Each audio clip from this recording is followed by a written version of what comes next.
Olá, amigos queridos. Boa noite. É um grande prazer estar com vocês para que possamos refletir juntos sobre o tema proposto. Iniciaremos com uma pequena declamação que se insere no contexto da nossa abordagem. Esse poema se chama Novos Tempos. Virão novos tempos para a humanidade, de luz, de esperança e de paz entre os homens. O bem, o perdão, em todo lugar, todos juntos irão, como irmãos, transformar essa terra de agora em um mundo melhor, onde aquele que chora não caminhe tão só. Onde a alma sofrida compreenda o sofrer, vendo em tudo na vida motivos para crescer. Depois das tormentas, virão tempos novos, de luz, de esperança e de paz entre os homens. E o mundo terá, como sempre se quis, o prazer de ajudar, a razão de ser feliz. De nós depende também que isso se torne real, cultivando o bem, extirpando o mal, repartindo o pão, compartilhando a paz, estendendo a mão àquele que sofre mais. E assim virão os novos tempos de amor. Nosso Mestre Jesus, há 2000 anos atrás, já nos dizia que orássemos e confiássemos e Ele nos enviaria o Consolador prometido, que viria a ficar conosco até o fim dos tempos, fazendo lembrar o Evangelho nascente e também trazendo boas novas, novidades, esclarecimentos e lembranças sobre aquilo que está gravado na consciência de todos nós, as leis de Deus, soberanas e justas. O nosso tema propõe que conversemos um pouco sobre o Livro dos Espíritos, esta obra monumental que veio trazer à humanidade uma mudança de paradigmas. No ano de 2020, completamos 163 anos da chegada à humanidade dessa obra incrível. O Livro dos Espíritos, que foi compilada, organizada por um pedagogo francês chamado Hippolyte Léon Denisard Rivail, o nosso querido Allan Kardec, que se codificou por esse nome, já que era um professor eminentemente conhecido, que dominava diversos idiomas, como o italiano, o alemão, o inglês, e o português também falava. O nosso querido professor, discípulo de Pestalozzi, já conhecido por suas publicações no campo da álgebra, da aritmética, da medicina, das línguas, por ter uma grande fama pessoal e por uma dica de seu amigo espiritual, Zéfiro, um companheiro de outrora, que se comunicava numa reunião das mesas girantes, que era muito comum à época em França, lhe chama pelo seu pseudônimo. Olá, mestre, numa das reuniões. E ele responde, salve, meu bom discípulo. E naquele diálogo travado, Zéfiro lhe revela que numa encarnação passada, o eminente professor Hippolyte havia sido seu mestre e, na época, tinha um nome de Allan Kardec. Hippolyte, então, resolve utilizar esse nome para coordenar e compilar essa obra grandiosa que foi a doutrina espírita. O Livro dos Espíritos é o primeiro livro dessa grande obra trazida pelo eminente professor Hippolyte. Falar do Livro dos Espíritos é algo que nos deve encher de muito júbilo, de muita alegria, justamente porque foi uma mudança de paradigma e que, infelizmente, nós ainda não entendemos plenamente o que essa obra quer dizer. Muitas vezes ainda nos mantemos com os pensamentos como se fôramos espíritos mortais. Vivemos como se a vida fosse acabar no túmulo, vivemos como se o hoje fosse o mais importante diante da eternidade. Eu queria ler com vocês um pequeno trecho contido na obra de Humberto de Campos, Brasil, Coração do Mundo e Pátria do Evangelho. Diz o seguinte, o trecho: mal não haviam terminado as atividades bélicas da triste missão de Bonaparte, e já o espaço se movimentava no sentido de renovar os surtos de progresso das coletividades. Vejam bem, a guerra terminara e a espiritualidade amiga se organizava para animar as almas com um surto de progresso. Assembleias espirituais, prossegue Humberto de Campos, reunindo os gênios inspiradores de todas as pátrias do orbe, eram levadas a efeito nas luzes do infinito para a designação de missionários das novas revelações. Em uma de tais assembleias, presidida pelo coração misericordioso e augusto do Cordeiro, próprio Cristo, portanto, fora destacado um dos grandes discípulos do Senhor para vir à Terra com a tarefa de organizar e compilar ensinamentos que seriam revelados, oferecendo um método de observação a todos os estudiosos do tempo. Foi assim que Allan Kardec, a 3 de outubro de 1804, via a luz da atmosfera terrestre. Portanto, nesta data, nascia o nosso professor Hippolyte Léon Denis Rivail, na cidade de Lyon, na França. Segundo os planos de trabalho do mundo invisível, segue Humberto de Campos, o grande missionário, o seu trabalho maravilhoso de esforço de síntese, contaria com a cooperação de uma pleiade de auxiliares da sua obra, designados particularmente para coadjuvá-lo. É nesse contexto que nós vamos encontrar Gabriel Delany, reencarnado, César Lombroso, vamos encontrar Charles Richer, vamos encontrar Jean-Baptiste Roustin, vamos encontrar o sábio Leon Denis. Esses espíritos eram os companheiros, eram os amigos de Allan Kardec, o nosso professor Hippolyte. Nesse contexto, na Europa, um bojo da grande cultura da humanidade, nós vamos, então, receber o grande missionário prometido por Jesus para que ele pudesse organizar em sábias escritas o Consolador prometido por Jesus. Então, para que a gente tenha uma noção do que foi o advento do Espiritismo, o que representa para a humanidade a reencarnação de Allan Kardec e o seu trabalho dedicado na codificação da doutrina espírita. Antes que se fale de qualquer uma de suas obras, é importante que fique claro para nós quem foi esse homem. Um homem que era todo luz, um homem de uma alta envergadura moral, um espírito de escola, escolhido em assembleia pelo próprio Cristo para reencarnar e, através da sua capacidade grandiosa, tanto intelectual quanto moral, receber as páginas através de vias mediúnicas das jovens Boudin, e logo em seguida das filhas das meninas Jafé e também de Irmãs Dufour, a obra que nós temos hoje em nossas mãos. Foram cerca de 10 médiuns, jovens em sua maioria, que participaram do trabalho psicográfico.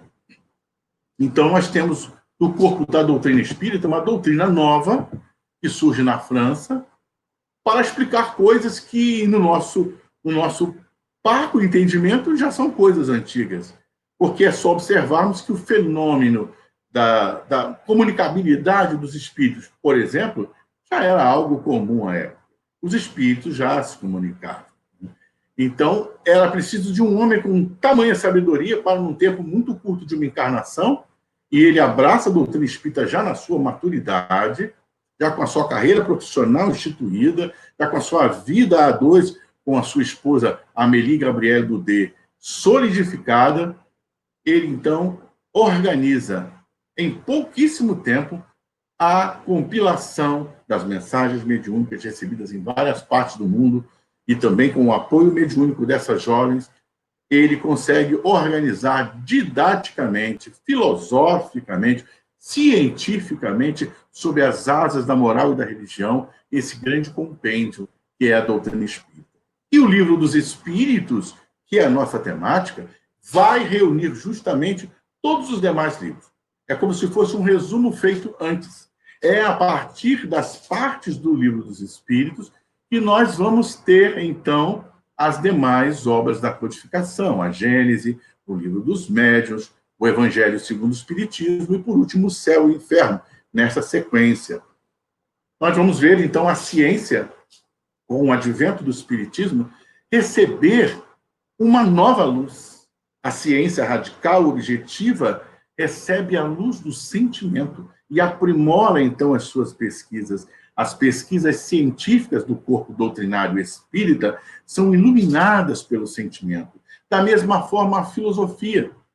E nos seus labirintos, nas suas reflexões, nas suas perguntas e respostas, bem específicas do corpo filosófico de qualquer doutrina, perguntar, responder, indagar, retroindagar, alimentar o debate, é o campo filosófico, clareando os labirintos da pergunta com respostas seguras. E vocês devem notar, como estudiosos que são do Livro dos Espíritos, que o eminente professor, ele faz indagações e a resposta satisfatória dos espíritos não deixa dúvida, e ainda assim ele faz uma segunda, uma terceira, indagando os espíritos para que haja mais certeza ainda sobre o que ele havia compreendido e para que ficasse mais claro para nós, ainda simples mortais, a compreensão daqueles textos tão profundos que nada mais faziam, como eu já disse, relembrar a doutrina do Cristo. A religião talvez tenha sido o aspecto, ciência, filosofia e religião, talvez tenha sido o aspecto mais contundente. Talvez a maior edificação que se pudesse fazer nesse tripé, ciência, filosofia e religião. Porque até então, a humanidade recebia na Terra os conceitos religiosos de uma forma a espalhar medo. O trovão amedrontou o homem das cavernas. O sol que queimava a plantação, a chuva que inundava a terra, as nuvens que tampavam a luz, a noite que trazia o frio e os ataques dos animais noturnos. Então, todos os fenômenos da natureza eram tidos como deuses, inicialmente, e produziam no ser humano um certo medo. Então, esse foi o primeiro contato com o divino do homem. Se nós observarmos o decorrer da história, em todas as culturas, nós vamos encontrar o medo como um elemento chave da religião. O leão de Judá, que expurga o mal, que separa o joio do trigo e que leva para as profundezas do inferno aqueles que são maus. Então, sempre vamos encontrar a figura do medo presente nos discursos religiosos. E a doutrina dos espíritos traz um novo paradigma. Como Jesus já havia falado do amor, afinal, também com a chegada do advento da segunda revelação, que foi o Cristo, e Moisés a primeira, nós vamos ver essa mudança de paradigma chegando aos corações humanos, mas que ainda não estavam todos os reencarnados, todos os espíritos que habitam o orbe, prontos para receberem esse paradigma novo, que era o amor, que era o conceito de Deus Pai, um Deus quase mãe, um Deus amoroso, que livra os pecados de toda a humanidade, o Deus misericordioso, o Deus bom, o Deus amigo, o Deus irmão e pai ao mesmo tempo. Uma figura celestial que nós não conseguimos alcançar a evolução, mas que também traz esse aspecto muito humano nosso. Tanto que andou conosco, pescou, acalmou a tempestade, curou os enfermos, despertou os mortos em catalepsia. Esse era o Jesus de quem nós falamos e de quem o Espiritismo, para a nossa felicidade, traz a lembrança de todos nós. Uma das questões que vamos encontrar exaladas nas obras doutrinárias é: onde está escrita a lei de Deus? Um novo paradigma. Onde está escrita a lei de Deus? Ainda nos confundimos muitas vezes crendo, como vemos em outras crenças, que a lei de Deus está escrita em algum compêndio de leis, em algum documento, algum objeto histórico, um castiçal, um santo grau, uma Bíblia, um Alcorão, uma Torá, um livro dos Espíritos, quem sabe, o Evangelho segundo o Espiritismo? Não. A resposta sábia dos Espíritos foi que a lei de Deus está escrita onde, meus irmãos? Onde? Na nossa consciência. Então, esse é um outro grande paradigma que a doutrina espírita traz à tona. Estava adormecido nos corações, porque Jesus já havia dito que nós somos deuses, podíamos fazer o que ele fazia e muito mais, que a nossa vontade era tão importante que se disséssemos com fé, montanha, mude-se daqui para ali, ela mudaria.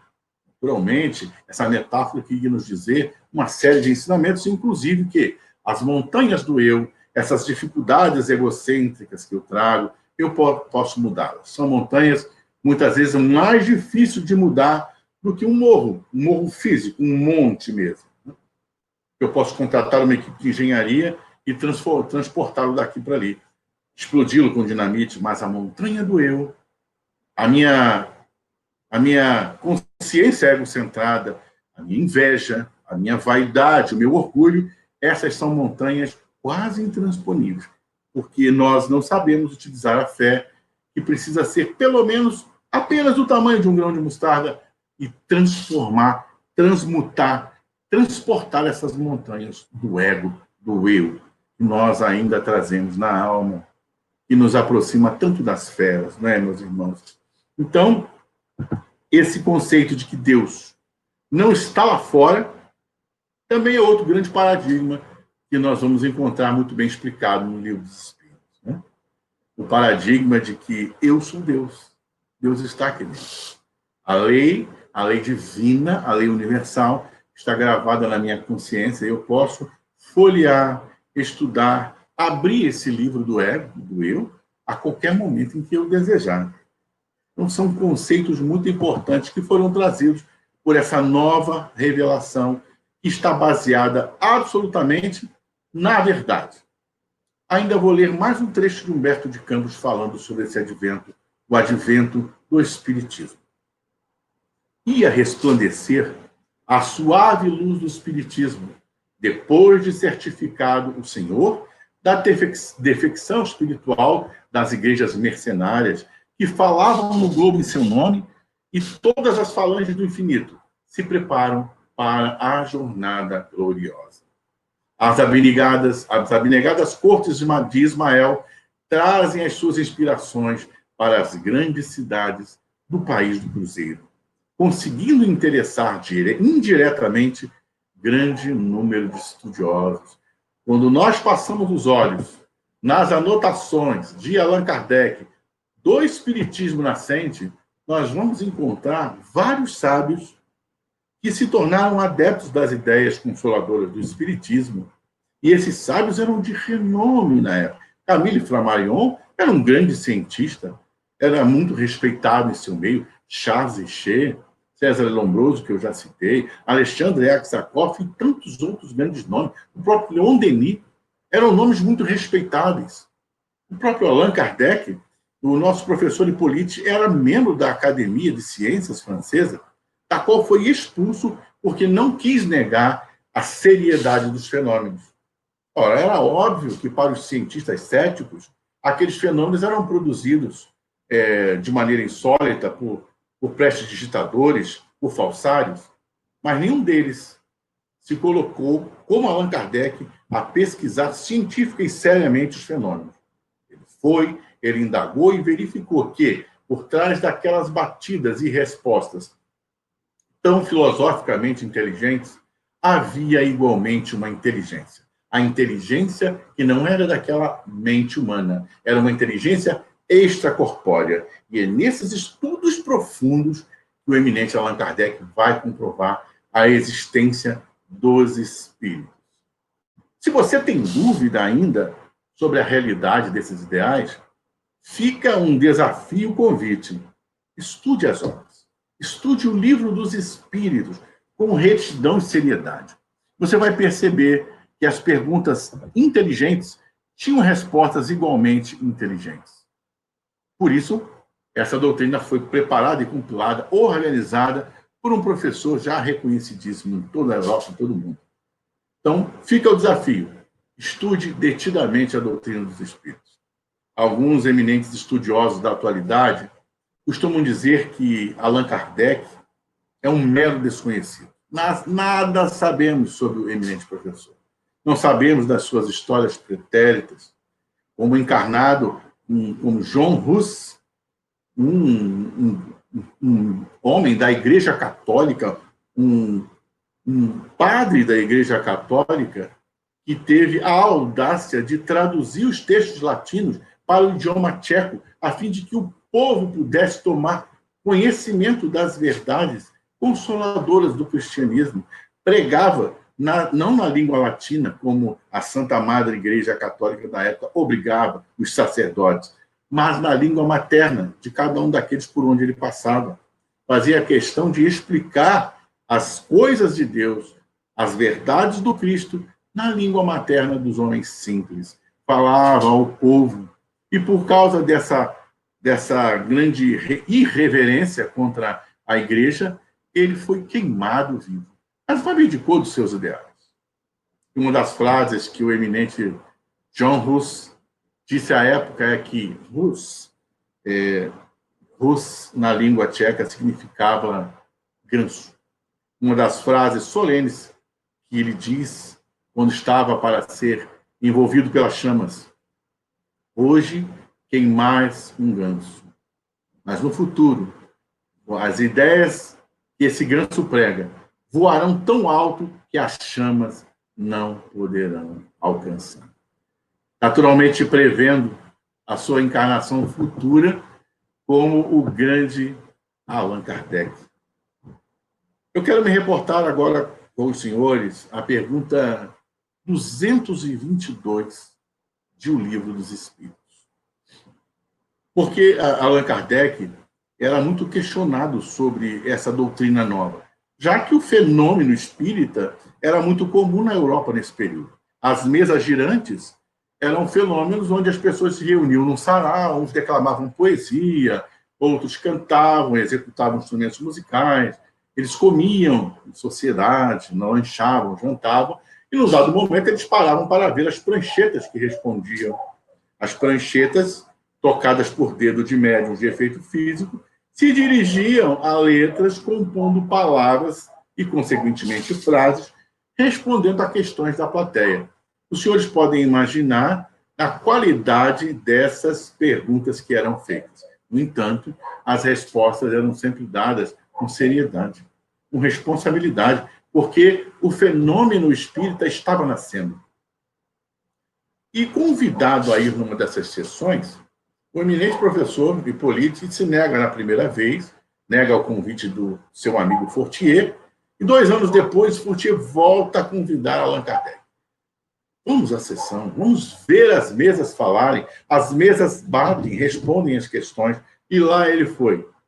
E lá chegando, ele contempla, então, todo aquela balbúrdia do sarau, a frivolidade das perguntas, acha estranhos, né? Não concorda com aquele tipo de comportamento, dada a seriedade do fenômeno e também pelo seu inconsciente, que já armazenava a grande missão que ele estava por envergar. O que faz o codificador? Ele passa a frequentar essas reuniões, insere perguntas naquele contexto de ordem moral mais aprofundada, intelectualmente mais rebuscadas, e as respostas vêm muito sérias. Até que, num dado momento, este espírito, o Zéfiro, que eu já citei, o identifica e o saúda como um grande mestre druida que foi no passado. Nesse momento, o nosso querido Zéfiro revela que ele teria uma missão a desempenhar. Ele, então, pede àquela assembleia que lhe permitisse que, ao final do sarau, ao final das perguntas frívolas, ele pudesse, então, fazer, por alguns poucos minutos, 1/4 de hora, algumas perguntas mais intelectuais àqueles espíritos. E assim acontece, o grupo lhe permite, a sessão continua apenas com Kardec e alguns amigos, já tomando um outro tom, um outro caminho, e é dessa forma que nós vamos ter os rudimentos daquilo que se tornaria, então, alguns poucos anos depois, o Livro dos Espíritos. É nessas perguntas e respostas que o eminente professor vai anotando, registrando, perguntando de novo, e começa, então, a receber anotações de muitos outros médiuns de várias partes do planeta que também estavam recebendo por via psicográfica as mensagens. No decorrer dos anos, dos meses, do tempo, as pranchetas são dispensadas e se é percebido, então, que a própria mão pode tomar um lápis e movimentar o grafite sobre a página, recebendo, então, diretamente da mão das médiuns, as mensagens do mundo maior. Dentro das falas iniciais do Livro dos Espíritos, que, como já disse, foi editado em 1857, a sua primeira versão, ainda com 500 e poucas perguntas, não ainda a versão final, que viria a lume um pouco mais à frente, após revisão, com 1019 perguntas, mas ele nos oferece um termo muito curioso, muito interessante. Ele diz que o Espiritismo era também um método de observação. Vejam que interessante o Livro dos Espíritos trazer, logo no início, logo na sua introdução, essa ideia de que o Espiritismo é um método de observação. Portanto, na nossa vida, nós vamos poder observar muitas coisas, né? Já era uma proposta dos espíritos amigos, da Pleiade, do Espírito de Verdade, do grupo que acompanhava o Cristo, que, segundo alguns relatores, é o próprio Espírito de Verdade, conceito no qual nós concordamos absolutamente, mas ele não veio sozinho. Nós vamos encontrar muitas mensagens de bispos, de cientistas, de pessoas muito conhecidas de então, na codificação, como São Luís, Joana d'Arc, Hahnemann, que é o pai da homeopatia. Então, o nosso Espírito de Verdade, o Cristo, veio ladeado de uma pleiade de grandes homens, de grandes mulheres, para trazer à luz a doutrina dos Espíritos.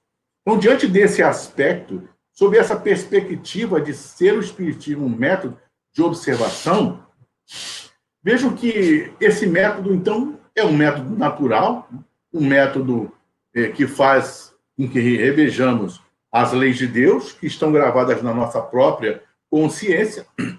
Esse método de observação, então, poderá nos fazer refletir sobre temas muito relevantes, né?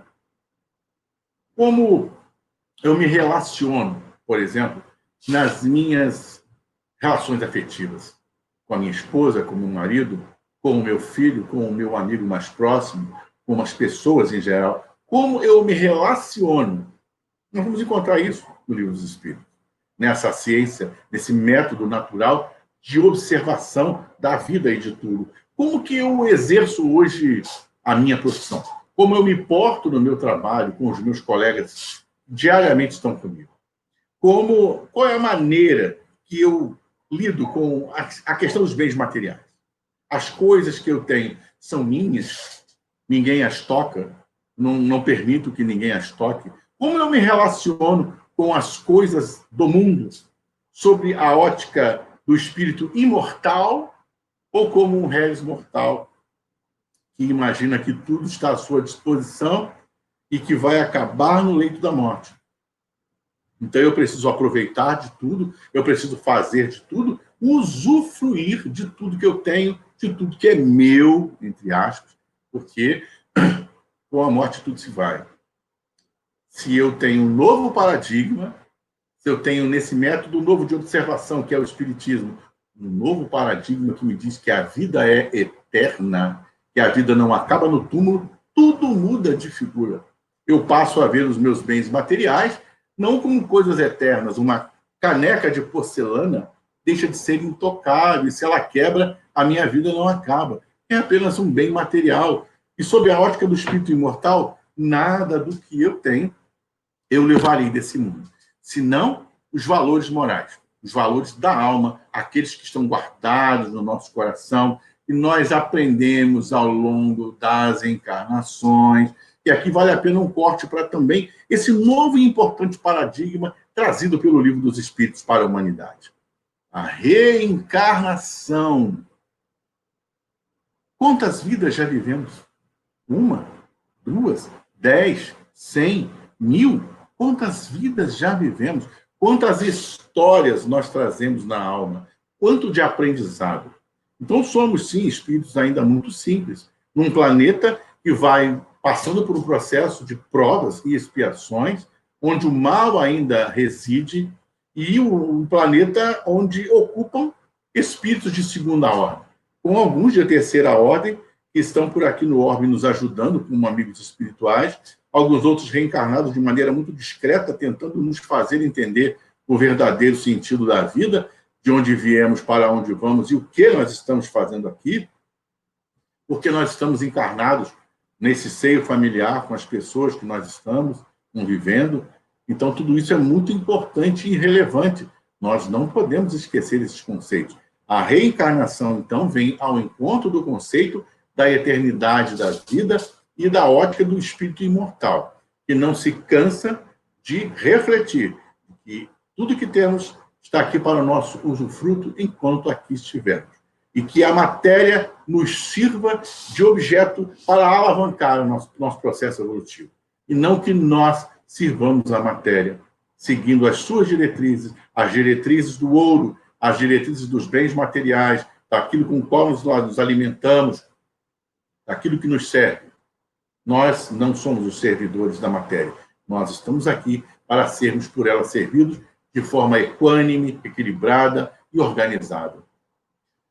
Ainda sobre o ponto de vista do método de observação, desse método natural da doutrina, eu também preciso refletir sobre como eu falo.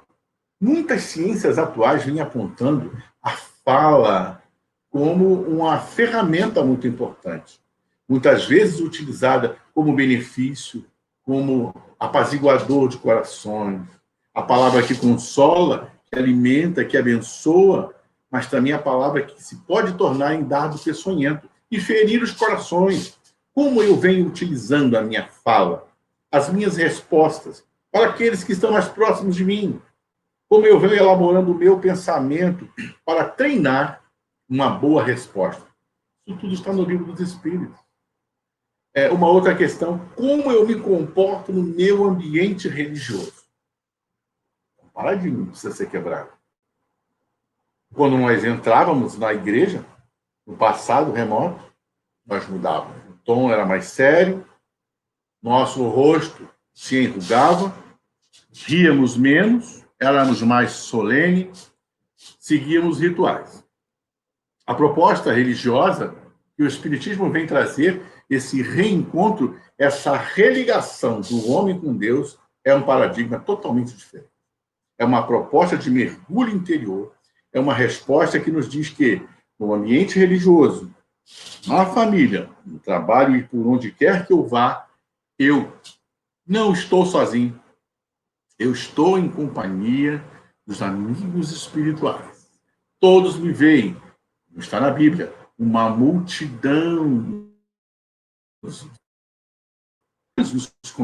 nos observam, nos conduzem, nos influenciam. Então, por onde eu vou? Sob a ótica imortal que o Espiritismo nos traz, eu não estou sozinho.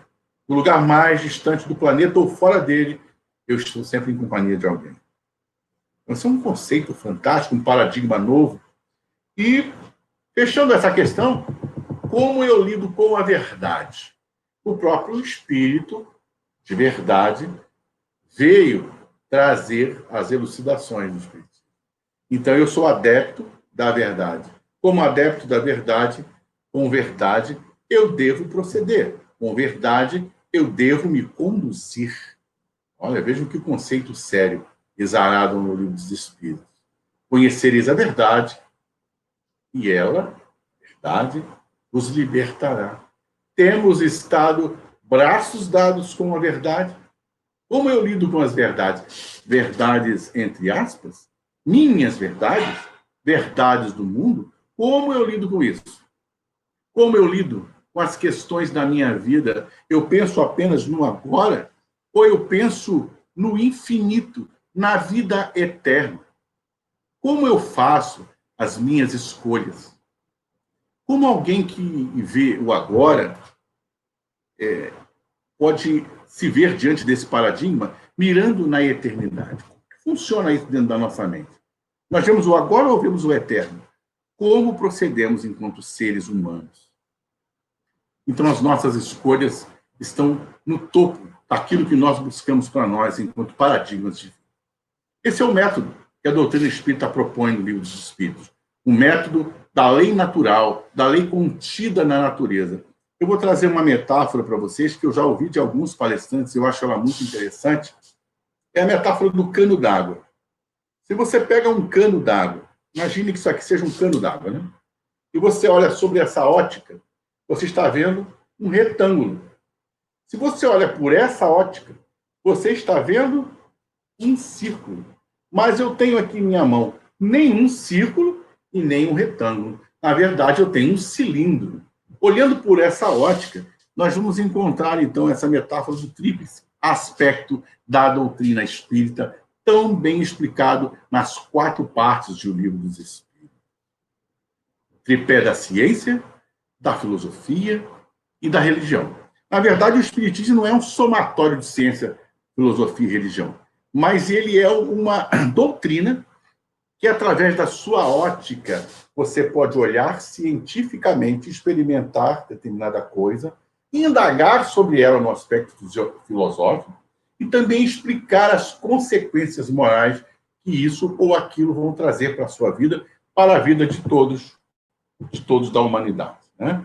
Então, o aspecto científico, vejam bem, é tão profunda essa reflexão porque a ciência já avançou muito. Observe o campo da robótica, da informática, da física quântica, da química. Há um avanço estrondoso no campo das ciências. No entanto, se você observar a ciência espírita, a explicação lógica, o que é o espírito, por exemplo, que agora a ciência começa a despertar para essa realidade, o que é o espírito existe, o espírito tem peso, como é a vida após a morte, a ciência começa a olhar para esse lado. Então, a ciência espírita que já está anos-luz na frente. Isso não é nenhuma balela. Mantenha o desafio daqueles que são céticos nessa questão. Estudem o assunto, debrucem-se sobre a obra com espírito cético, questionador. E eu te desafio a isso. Logo você vai se tornar um adepto dessa ciência, dessa filosofia, dessa religião fantástica, que é a doutrina espírita. E o aspecto religioso, que nós citávamos agora há pouco, ainda traz uma outra mudança de paradigmas muito importante, porque desde épocas remotas, nós sempre tivemos aquela questão de troca com o mundo espiritual. É ou não é?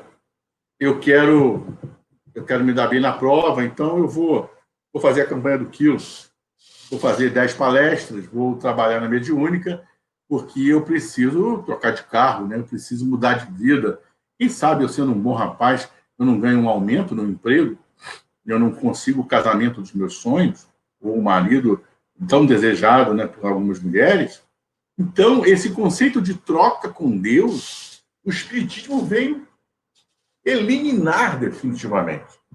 Justamente porque a doutrina espírita faz nos lembrar que a cada um segundo as suas obras. Nós podemos avançar na medida em que nós fizermos o bem, volta para nós, não porque nós estamos trocando, barganhando com Deus, mas por absoluto merecimento. Concordam com isso? Não é uma reflexão importante? Mas eu me lembro de um companheiro muito querido da minha maturidade já na doutrina espírita. Nós éramos do mesmo grupo de estudo. E um dia nós conversávamos, né? E ele disse para mim, olha, eu tive uma conversa tão séria com Deus essa noite. Eu pensei, é mesmo? O que houve? O que você conversou com Deus? Você pode contar, você pode partilhar? E ele disse, olha, você sabe que eu tenho uma Brasília, né? E a minha Brasília, ela já está velhinha. Eu preciso levar a mamãe no médico. Você sabe que eu faço massagens terapêuticas nas pessoas, e muitas delas eu atendo gratuitamente, como bom espírita que sou, isso ele dizendo, né? Chegou a hora que eu já não tenho mais como arrumar minha Brasília. Então, eu tive uma conversa com Deus, porque o meu vizinho está vendendo uma Paraty. E é um carro lindo na época, era um carrão, né? Era o avanço da Brasília. Então, eu queria muito trocar minha Brasília pela Paraty. Eu conversei muito sério com Deus essa noite, que afinal de contas, eu acho que eu estou merecendo. E eu pedi a Deus para me dar uma forcinha, porque eu quero continuar fazendo a caridade. Eu preciso parar de me atrasar para chegar no centro, porque a Brasília quebrou no caminho. Chato, né? Então, acho que Deus vai me ouvir. O engraçado é que deu certo essa conversa dele com Deus. Naturalmente, ele merecia mesmo, né? Obviamente, ele era merecedor. E não foi por causa dessa barganha que ele propôs ao Senhor continuar na estrada do bem se ele pudesse trocar Brasília pela Paraty. Então, vocês vejam como a gente ainda está preso nessas questões, né, meus irmãos? Então, o Livro dos Espíritos representa toda uma revolução do pensamento da sociedade humana. Ali não estão apenas leis que regem o comportamento espírita, não regem orientações do comportamento de nós que somos adeptos dessa doutrina abençoada. Não, são leis da natureza. Essa revolução toda que o Espiritismo apresenta é para a humanidade. O amor explicado pelo Espiritismo não é o amor dos espíritas. O jeito de amar na casa espírita não é o jeito dos espíritas. O amor é o amor universal. Qual é o conceito de amor que a doutrina espírita traz? Exatamente aquele que Paulo pregava. Por isso que o Espiritismo nada mais é, não é nenhuma novidade, é apenas um relembrar de uma lei que está na nossa consciência. Esse é o paradigma espírita mais importante, está tudo aqui dentro, tudo aqui dentro de nós. O Espírito traz a lei gravada na nossa consciência. E Paulo dizia o que do amor? Ainda que eu falasse a língua dos homens e dos anjos, sem amor eu nada seria. Seria apenas como símbolo que retine. Sem amor, nada somos. O Espiritismo não mudou nada nesses conceitos. Quando eu era criança, eu pensava como criança.